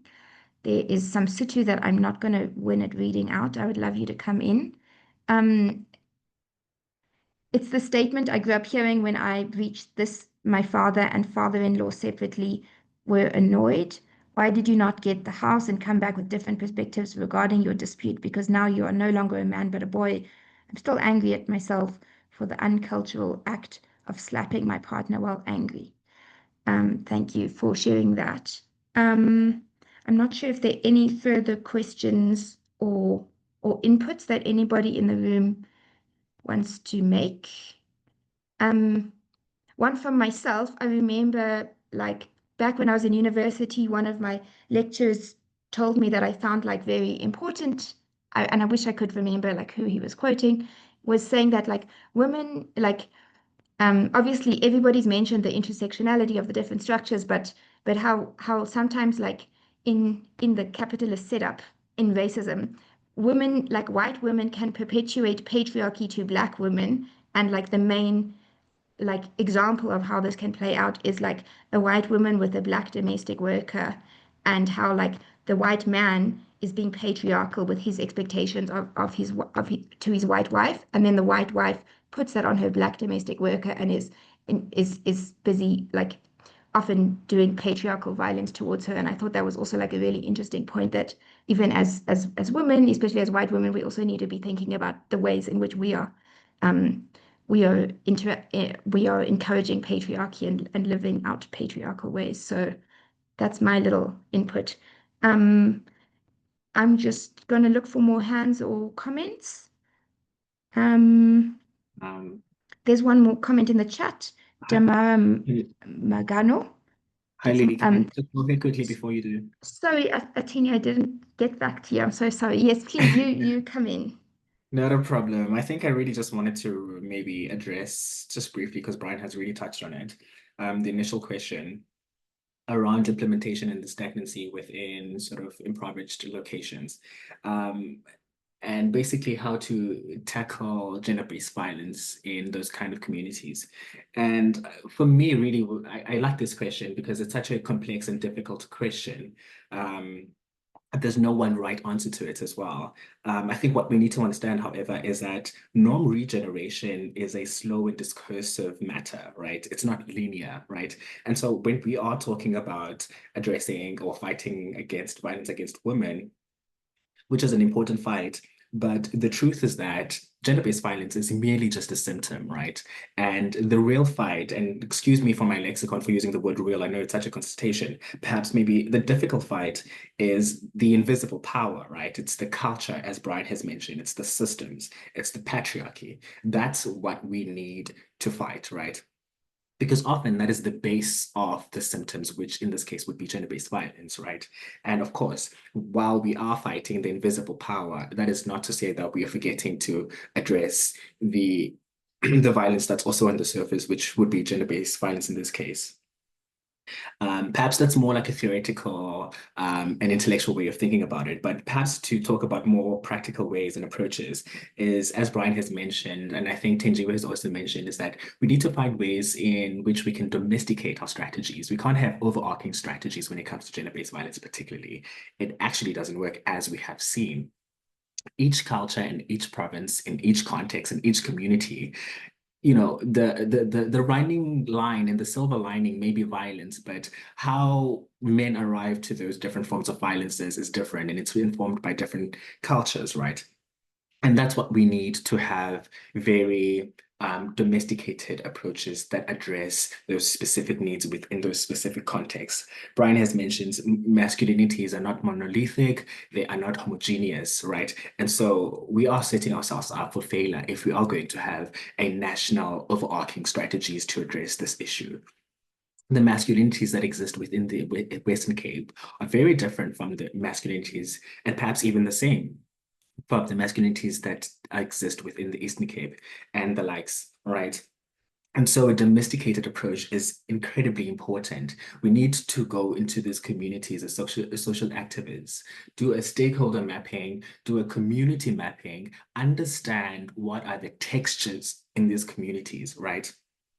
And sort of then think about strategies that may be fit for these communities. But also, as a decolonial approach and as advice, we also need to maybe stay away from kind of coming into the communities as, you know, social activists and people who hold the power, so to speak, but also ask, what do the community members need? What is pervasive within these communities, right? Because we also come with our own textbook reality, notions and understandings of violence in communities, but then we so detached from the realities of the communities. And so we need to often ask, what is needed in those communities in order to address, right?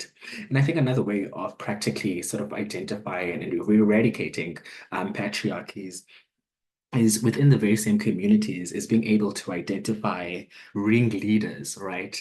I always say to my friends, men like other men, unfortunately, they work for the approval of other men, and not in a romantic sense, right? They always look into the approval of their male peer. For example, if their male peer just got married, and it's not always in a violent sense, right? For example, if their male peer is getting married, it is likely that the best friend is going to get married as well, right? And so there is that influence that exists within homo relationships within men, and again, not in a romantic sense. And so if we are able to identify ringleaders within communities, and the people who really hold the powers within the communities, and if we are able to influence them, then we can absolutely start those dialogues that Tenjiwe has mentioned, because they will then be able to drive the different perspectives that we need within these communities and in such conversations, right? I think there was also another brief mentioning of child rearing, like how do we raise our children, right? And this one is one of my favorite ones because it's such an interesting one, because no matter how much as you, as the parent and the caregiver, you raise your children in a gender non-conforming household and you share caring responsibilities equally, unfortunately, when they step out of the house, they are then pushed back into those categories, right? And so, although the work of raising a sort of non-violent men begins at home, which is true and it's important, and this is a perspective I strongly believe in, right? It's in the simple things by forcing the boy child to do the garden work while the girl child is in the household doing the dishes. Those in itself are intrinsically gendered, right? And we need to do away with those things, and we need to be able to share those responsibilities in a way that doesn't conform to gender identity. That is the beginning, that is the base, right? And especially for children. And despite the fact that they may go outside and be experienced and be treated as their social genders. But the foundation begins at home, right? I think I like what Tinji was said as well earlier on. I really think it's just reinforcing my point of domesticating strategies. Being able to identify what kind of masculinities exist within those communities. Tinji spoke about umswenko within the Zulu community. What does that mean in terms of identification with being a man as well? And once we're able to break down and deconstruct those ideas, we're then able to arrive to understanding of violences, right? And the trick is not to, again, treat what's on the surface. It's to be able to deconstruct what's underneath. Thank you. Thank you. Thank you so much. That was really, really helpful and informative input and much appreciated. I want to just ask for one final round of questions, if there are any, and then we're going to hand back to all of our speakers who are still here to give their parting shots. So there's a question in the chat from Jabulo. Do you want to unmute or should I read it? Reading it. I don't know if this was addressed as I joined late, but I grew up being taught that you have to discipline a woman if she's being disrespectful. And the sad part is this is not just taught to be by men, but by women who would also corroborate that story. This usually takes place in rural areas. So my question is, how do you address that within those areas? Because those lessons are being passed down. Some of it was addressed, especially like the discussion about to what extent we are explaining things in rural areas, but I think I'll let the speakers also take that. And any further questions? Okay. So now let's go back to our speakers to give your parting shots and responses, please. I don't know. I saw that sorry, I'm just checking if this is a question or just a comment. No. I saw the commissioner did come back in. I'm not sure if she's in now. Siham, do you want to? Would you like to come in, Commissioner Siham? Otherwise, okay. I think Jade is disconnected. Yes. Brian, can you? Apologies. Oh, Siham. Yes, again, I'm just trying to get to a space. Yeah, you just wanted, I don't know whether or not there was any legal questions or issues that they wanted me possibly to address. I don't From a think legal there were.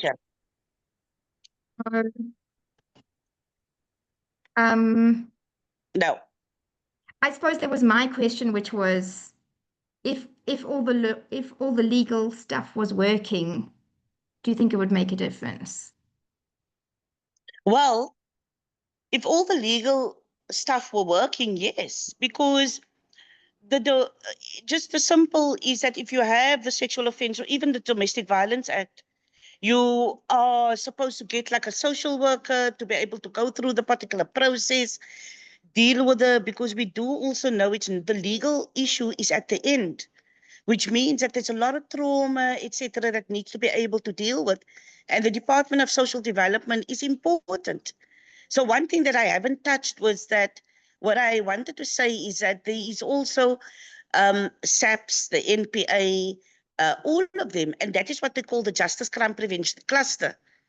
But if they don't have a softer approach, the courts are not going to change. But at the end of the day, there are and continue to be activists and organizations that will continue to ensure that the rights of victims as well as survivors are taken care of. And so what I wanted to say is, don't give up. There are centers, which is your Tutuzela centers.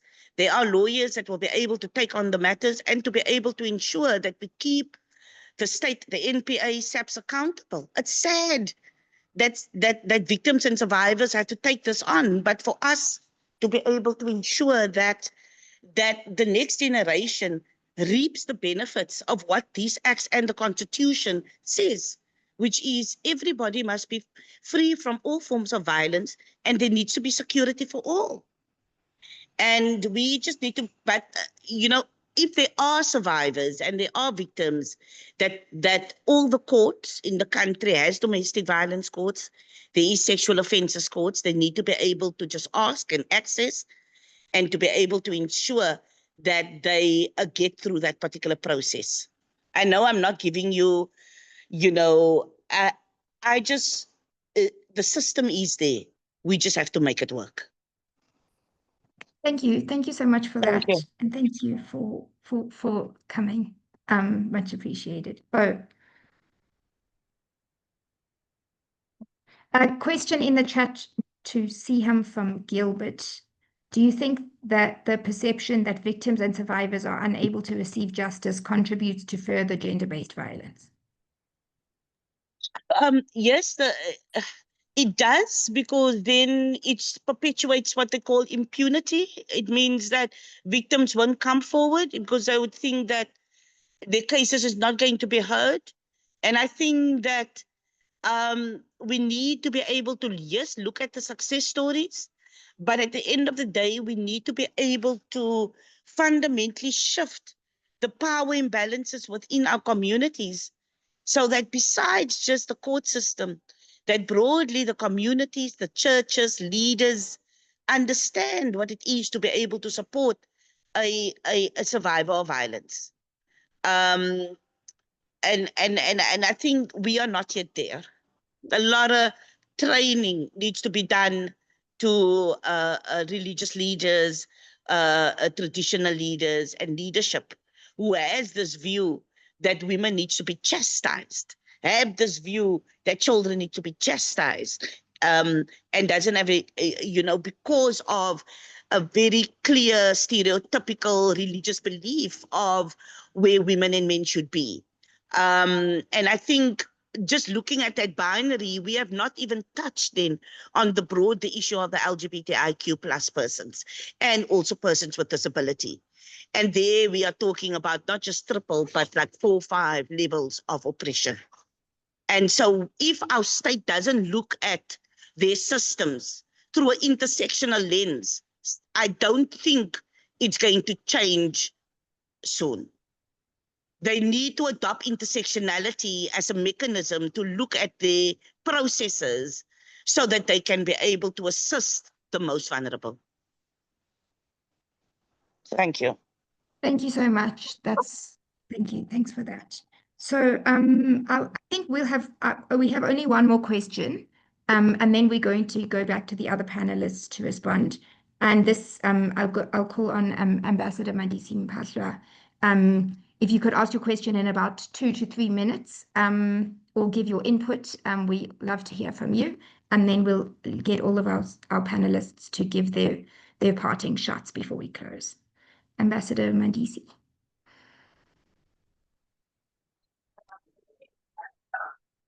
Unless he's disconnected now.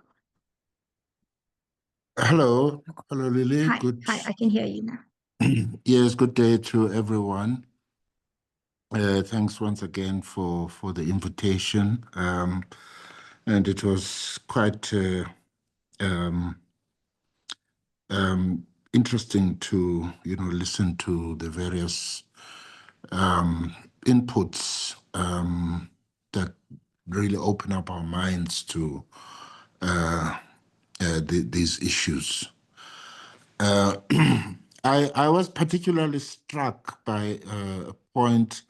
I think it was Tenjiwe that raised it, and I hope that I heard correctly the referencing to Frantz Fanon in terms of us really not truly knowing what was, and all of us battling to recreate or reclaim what we believe used to be. I just want firstly to be sure that I heard correctly that this was referenced to Frantz Fanon. And this is an issue that I have grappled with, in dealing with a whole range of issues that as society we are faced with.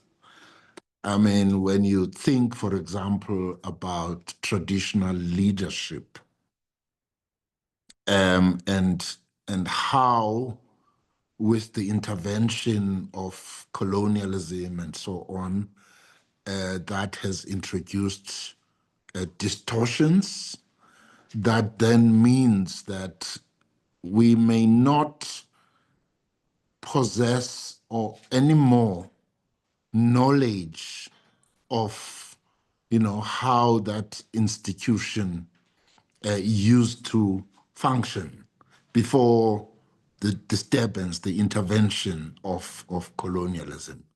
I have dealt with this question also in grappling with, for example, the issue of some of the practices which I think our people are now beginning to feel more free to relate to, such as traditional healing or Rugutwasa and so on. And I've often felt, that this is probably knowledge that has been lost, over time. And so in seeking to reconnect to it, we are doing so in an environment where, there is no real knowledge of what was and what the correct way of doing some of these things, as used to happen in the olden days.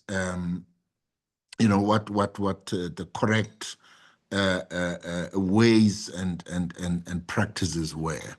So firstly, I'm trying to check myself whether I heard correctly that this was reference to some work by Frantz Fanon, and if it is possible, I'd like to know which of Fanon's works deals with this particular question. Thanks, Lily. Thank you. Thank you so much, Ambassador. Much appreciated. Should we continue in the order, or would any of the speakers like to unmute and come in first? Okay. Let's have Brian, please. Okay, thank you, Lily. I think my parting words, it's just unfortunate that Tenjue left, but I just said a comment, in response to what Sorry, she said. I'm back. It was a Oh, 5-minute call. Oh, thank you. So I also wanted to expand Mandisa and say, I'm not really sure if men hate each other or what, but in my understanding also is that men look out for each other. And I think, when you look at the violence between, amongst men, it's not the same as men killing women. Women are killed just for being women. But men are killed maybe for betraying masculinities or for betraying the men's club. If you are a man who is considered a bit, subordinate, or if, for example, you're a gay man, you've betrayed what, the masculine ideals of what being a man in that context would be. For example, again, some men are not killed simply because men hate each other, but if if the perpetrator feels emasculated. But with women are targeted just because they are women. So I think that's something we also need to maybe have a dialogue on or expand on. So I think overall, I think we also need to understand that, toxic masculinity or masculinities as a whole basically refers to harmful cultural norms, right, and behaviors that are traditionally associated with masculinity or men. But however, these are learned behaviors and not necessarily biological. So basically, anyone can be socialized into these masculinities or whatever masculinities exist in a society. And I think we also need to understand that for this system to fully function, people need to be socialized into it. And we also need to check who then becomes responsible for socializing young boys or young girls into these traits or into these masculinities. And perhaps that's where some of our change can begin to say any caregiver has the potential to change to change the situation, provided they teach or socialize their children, differently. For example, I'm raising an 11-year-old boy, and based on the masculinities that he sees in the household, I can guarantee you that he, in a way, is a different man compared to, the stereotypical ideals of what a man is. And I think he's one of maybe a case study that can be used about how we can transform masculinities. And again, I think we also need to also move away from this idea that says maybe if we improve the quotas of women in leadership and maybe we can change the system. Remember, the issue here is the system and not who occupies the system. For example, it's like driving an old car that is problematic and hoping to change something by changing the drivers when in fact it's the actual car that needs to be changed. We can look at what happened in Tanzania a couple of days ago. Tanzania had a woman president, but she occupied a very patriarchal and toxic system, and she used it to her benefit. So I think it's not about who is where, but how are we going to change the entire system? Because like I said, it doesn't matter if it's a man or a woman. If the system exists, people will also take advantage of the system, even though they may know how toxic it is, even if they may know the disadvantages or how bad it is. But for whatever reason, personal gain or and so forth, some people will use it to their advantage. So I think in closing, I just want to say that if we are to end GBV, we must dismantle the social systems that sustain it. And I've spoken about how we socialize our children and all the other issues or the other, factors that contribute to the system and that sustain it. So that means we also need to question the norms that tell men that they must dominate, the systems that tell queer people to be shameful and that vulnerability is weakness. So I think ending GBV requires both structural change and personal transformation. So it means transforming institutions, and this would include our culture, our religion, and so forth, but also just getting to a point where individuals are in a position to reflect and do some personal transformative work. So it also means we need to enforce justice, because the fact that victims will say that they don't have any confidence in the justice system, like the commissioner mentioned earlier on, speaks to impunity and emboldens perpetrators and also silences victims. So if we have a justice system that is effective in ensuring that there's justice for victims, can contribute significantly to the fight against gender-based violence. And I think we just need to build a society where dignity is not gendered, where safety is not conditional, and I think where everyone feels respected and protected. And in closing, in the words of Audre Lorde, open quote, "The master's tools will never dismantle the master's house." Close quote. So we cannot end GBV using the same patriarchal and heteronormative frameworks that have created it. Thank you. Thank you so much. That was a beautiful wrap up. Thanks a lot. Lily, can I come in with a quote, perhaps? To respond to Ambassador. Yes. Yes. All right. You're next to do your parting. Yes, no. You Right. can give your last words, your parting shots, your responses, and then we'll move to Atini, and then we'll close. Okay.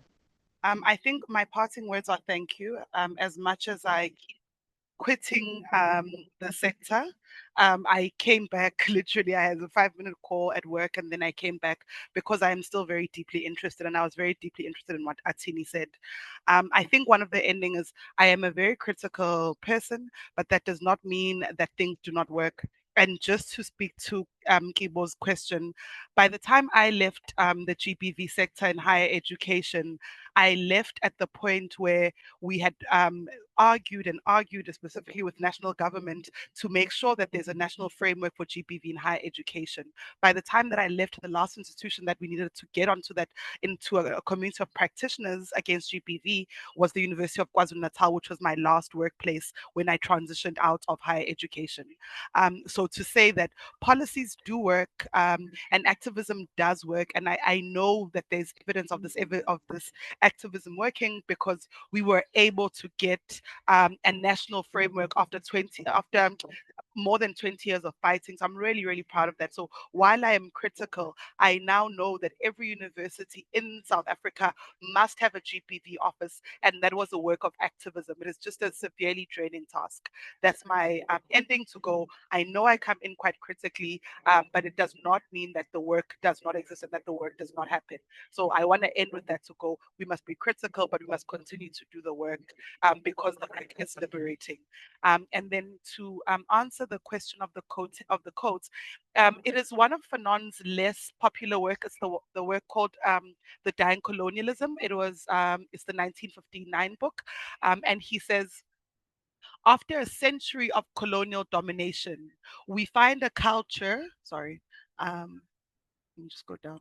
We find a culture which is rigid in the extreme, or rather, what we find are the dregs of culture and its mineral strata. And in this chapter, what Fanon was saying in the chapter of a dying colonialism, he was saying while coloniality is dying, the mineral strata and the results of it, we will continue to find. And this is sort of the work that would then shape what becomes post-colonial thinking. But the book is called The Dying Colonialism, the 1959 quotes. And that particular quote was an urge for us. And rather in that chapter, it was an urge for us to think about the fact that we cannot shape ourselves and shake ourselves from the mineral strata of colonialism.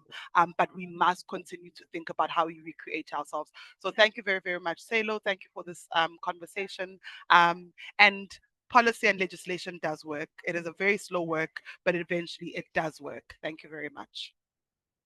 Thank you so much, Tenjiwe. We are so grateful to have had you here, and thanks so much for that really interesting input you've given today.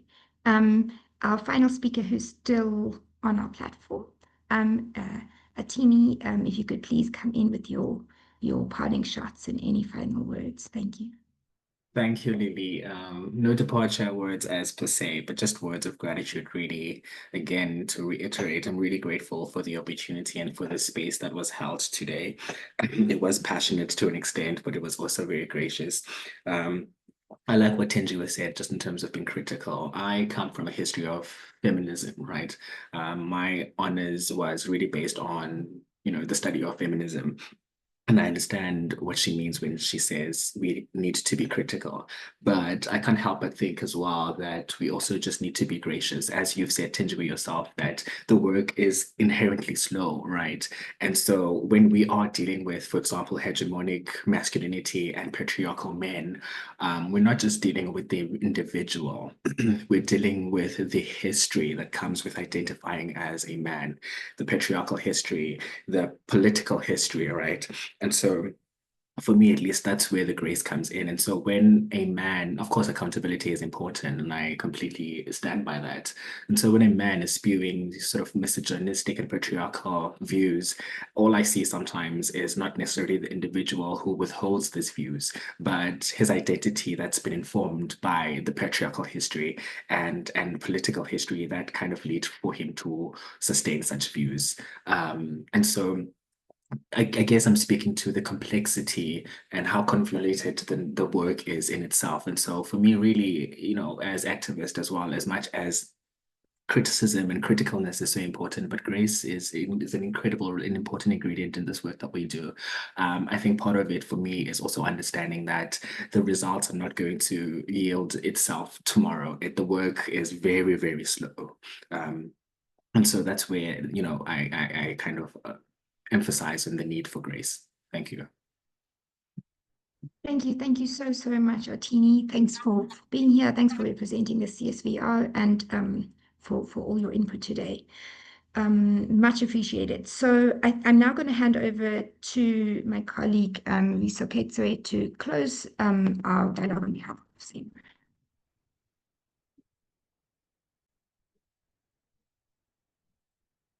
Thank you, Lily.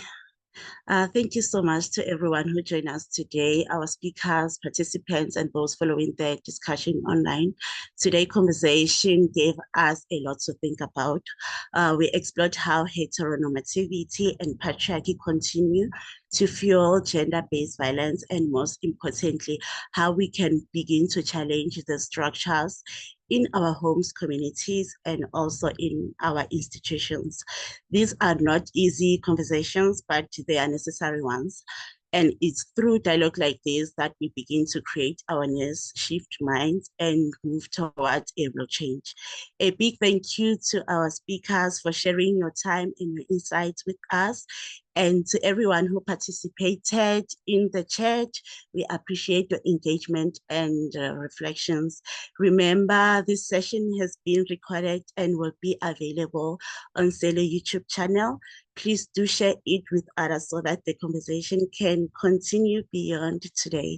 On behalf of SALO, thank you once again for being part of this important dialogue. Thank you and enjoy the rest of your day.